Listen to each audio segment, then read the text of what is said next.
আসসালামু আলাইকুম প্রিয় দর্শক, আপনারা সবাই কেমন আছেন? আশা করি আল্লাহ পাকের ইচ্ছায় অনেক ভালো আছেন।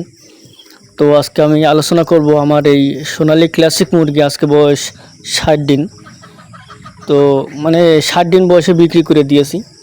তো আমার এই চালানে কেমন লাভ বা কেমন লস বা কী দিয়ে কী হলো সেটাই আপনাদের সামনে আজকে আলোচনা করব। তো আমার এখানে টোটাল মুরগি ছিল আপনার 1350 পিস।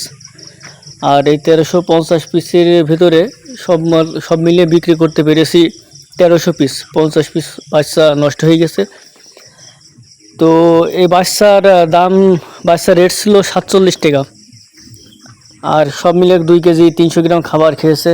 আর এভারেজ গড় 1 কেজি গড় এসেছে।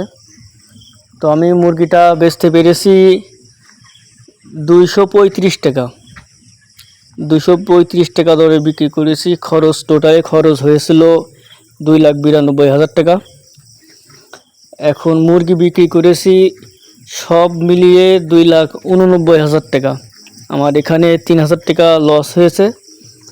তো 2 বস্তা খাবার ব্যাগ ছিল আর কিছু মুরগি পিট ছিল, সেগুলো দিয়ে 2 বস্তা খাবার ব্যাগ দিয়ে সব মিলিয়ে আমার লাভের সংখ্যা দাঁড়িয়েছে 8,500 টাকা। যাক আলহামদুলিল্লাহ, চালানটা একেবারে লসের দিকে যায়নি, সমান সমান পর্যায়ে দাঁড়িয়েছে। তারপরও কিছুটা খরচ এসেছে, যেহেতু নিজের শেড, নিজের পরিশ্রম।